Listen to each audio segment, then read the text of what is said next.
Have you ever thought about which Pokemon would be the tastiest? I know I have, maybe a little too much. So I want to talk about which Pokemon I would personally eat. I mean, come on. You can't tell me Tor Chicken Nuggets wouldn't be good. It would be spicy. Who says Pokemon can't be friends and food? Emergency food, but food nonetheless. Okay, let's be real. I'd eat them even during non-emergencies. So subscribe or I'll be eating your Pokemon too. And also be sure to tell me what Pokemon you would eat in the comments section. I'll start things off nice and basic with a nice Magikarp. Now, guys, don't get mad, but I'm not that big on seafood. I'll eat it, but I won't like it that much. But I remember seeing Ash and Brock in the anime fantasize about eating a Magikarp, and ever since then, I wanted to eat one. They make it look really tasty each time. And fish in real life can be pretty yummy, especially salmon. I love salmon. Salmonella.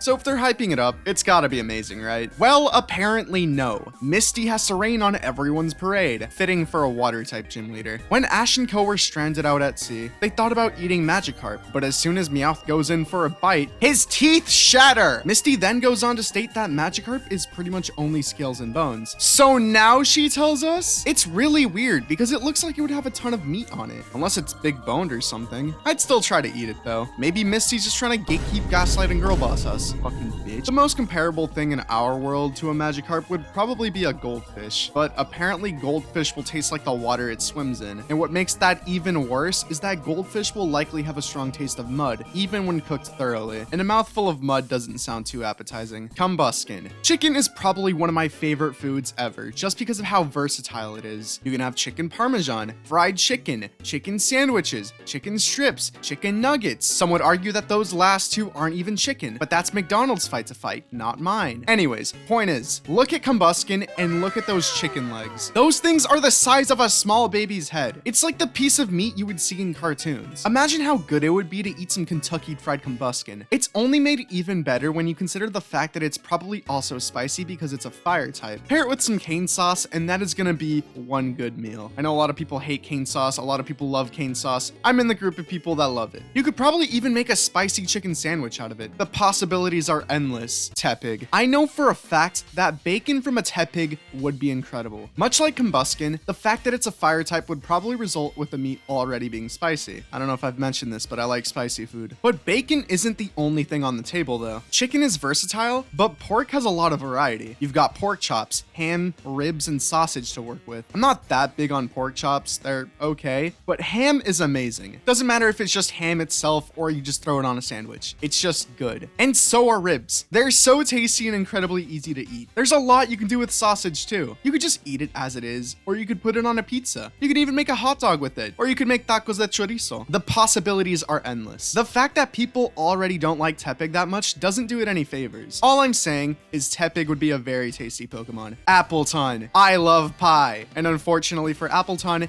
its entire back is a pie. Don't be surprised if I smell this thing and I start floating towards it. I've said this before, but I always expected Appleton to be way bigger than it actually is. It's only a little over a foot tall, but for some reason, I see it as this 5-foot behemoth. But hey, at least I don't have to eat something that big in one sitting. Even the children yearn for it. In Pokemon Shield, its Pokedex entry states, its body is covered in sweet nectar, and the skin on its back is especially yummy. Children used to have it as a snack. Imagine sitting in class and Jimothy just pulls out an Appleton and starts devouring it. First of all, Jimothy, what the fuck? That's the class pets! Second, save a slice for me. The only thing deterring me from eating it is the fact that the Pokedex entry says used to. Well, what the fuck happened? Did the Appleton start fighting back? Is it illegal now? Maybe everyone just grew a conscience. I don't know. I guess I have no choice but to eat it and find out. It even has the ability Ripen, which doubles the effect of berries. So that's gotta amplify its taste, even just a little bit, right? Slowpoke. One of the most infamous cases of people eating Pokemon is Slowpoke. More specifically, its tail. However, it's for some reason illegal, at least in Johto, and most likely Kanto as well. Team Rocket had a whole underground operation where they sold Slowpoke tails. So if Giovanni saw a market in this sort of stuff, that's gotta mean that this thing is super yummy, right? But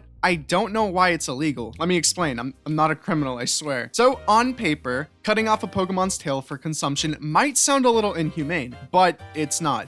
At least in Slowpoke's case. I don't know about everything else. So our main concerns are, does it hurt the Slowpoke? Does the tail grow back? And if so, How fast? Well, according to Sun's Dex entry, its long tail often breaks off. It doesn't feel any pain though, and the tail grows back. So Slowpoke isn't particularly bothered. And in Sword, it says, slow-witted and oblivious. This Pokemon won't feel any pain if its tail gets eaten. It won't notice when its tail grows back either. So it's not bothered. And according to Pokemon Sleep, it grows back quickly. So what the fuck is the problem? You're allowed to eat it in Kalos, Alola, and Galar. In Kalos, they serve it in a restaurant in Lumio City. No shady underground operation here. In Alola, apparently dried Slowpoke tails are often used in Alolan home-cooked stews. So it's a common household meal. Okay. In Ultra Sun and Moon, peppered Slowpoke tail on salad. I don't know what that quiche.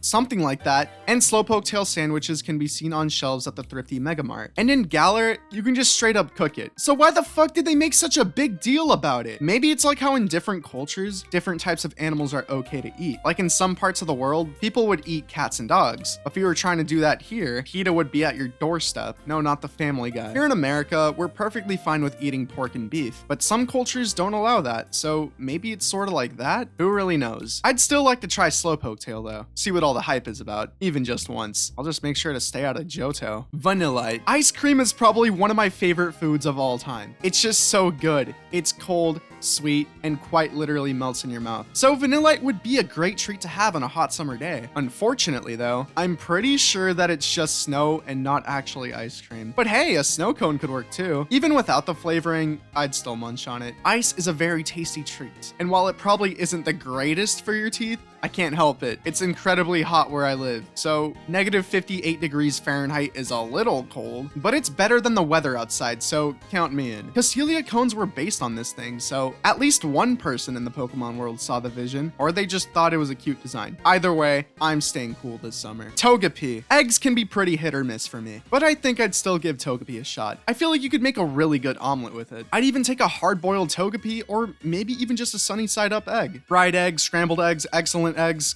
I ran out of ideas of what you can do with eggs. I don't know, if we have an excess of eggs, then give it to those green pigs over there. And I mean, just look at how big Togepi is. That's like an ostrich egg. Bounsweet. Bounsweet is based on a mangosteen, which is described as sweet and tangy, which I thought were opposite flavors, so which is it? Sour or sweet? You're not a Sour Patch Kid. One of my friends said that they tried mangosteen recently and they hated it. Well, okay, they retracted their statement. They said they don't hate it, it's just not the best. Maybe their taste buds are broken. I don't know, but I still want to try it. Its Pokemon Moon entry says, although it's too sugary for human consumption, Bounsweet Sweat can be watered down into a juice with just the right amount of sweetness. So while you can't exactly just take a bite out of it and go about your business, you can still make some pretty tasty juice out of it. I will do my best to water it down because one time I ate something that was way too sweet and was meant to be mixed into water, and I went blind for like 20 minutes. So yeah, I don't recommend doing that. Another entry states, its sweat is sweet, like syrup made from boiled down fruit. Because of this, Bounsweet was highly valued in the past, when sweeteners were scarce. So even back then, people were consuming this thing. Also, I just want to read this entry because I love it. Because of its sweet, delicious aroma, bird Pokemon are always after it, but it's not intelligent enough to care. And yeah, taking a look at its face, it has absolutely zero thoughts in its brain. There's this other entry that states, when under attack, it secretes a sweet and delicious sweat. The scent only calls more enemies to it. The more I read these, the more I kind of feel bad for it. It's really stupid. The only question I'm left with isn't whether or not this thing would taste good, it's how it isn't extinct already. Swirlix. Swirlix looks like cotton candy, and the Pokedex loves to talk about how sweet its fur is. One entry states, because it eats nothing but sweets, its fur is as sticky sweet as cotton candy. Pulling out its fur and just eating it seems kind of mean and a little disturbing, so I think it would just be better to have one as a pet, and whenever you brush its fur, just eat whatever gets caught in the comb. It sounds disgusting, I know, but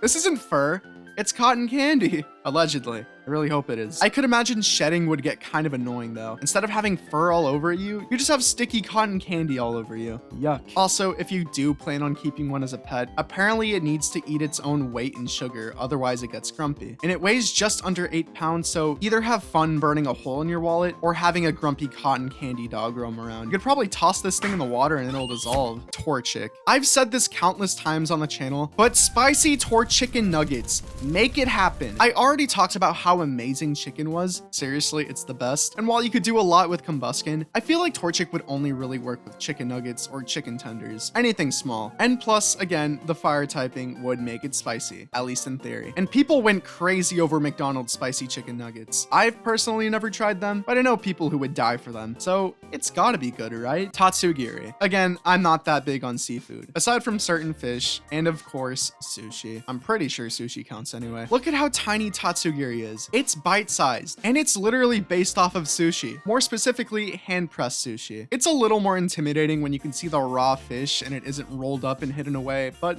I'd still probably eat it. I don't know how the dragon typing would affect its taste. I feel like I barely even taste the fish in sushi anyway, but I'll just have to find out. It's apparently one of the smartest dragon type Pokemon out there, according to its Dex entry anyway. So morally, I don't know if it's okay in the Pokemon world since most Pokemon that are eaten are pretty stupid, but oh well. Its signature move is literally called Order Up. I wouldn't be surprised if they washed up on shore with a plate and chopstick already in hand. And just look at it. It already looks like the sushi it's based off of. This thing's just asking to be eaten. Daxbun. Okay, guys, eating dogs is a little frowned upon here under normal circumstances, but this isn't a normal circumstance. That is a bread dog, and I want a slice of bread. Can you blame me? Bread is so tasty, even just on its own, but you can do so much with it. You can make a Dax bun sandwich, peanut butter and jelly, ham and cheese, doesn't matter. You could make garlic bread. You could even toast it and eat it with or without butter. Dax bun's Pokedex entry even states that when its body heats up, its skin hardens and it has an appetizing aroma. You could make a hot dog out of a hot dog. French toast is on the table too. Please, just let me eat it. Its ear sorta looks like a concha, and if you're Mexican, you'll know how yummy those are. Its ability is well-baked body. It doesn't help that you can make sandwiches in Paldea. I want to go to a bakery and come out with a Dax bun ready to be eaten. I had a ton more Pokemon written down, but for the sake of time, we'll have to leave it for another day. I feel like these weren't all too crazy. It could have definitely gone worse, but yeah. Again, please let me know which Pokemon you would eat and whether or not you agree with me and how you would even prepare these Pokemon, because I'm no cook. Trust me, I tried making soft-boiled eggs earlier and it didn't go well. So subscribe, like the video, follow my socials. I hated working on this video because it made me so hungry. Bye, everyone.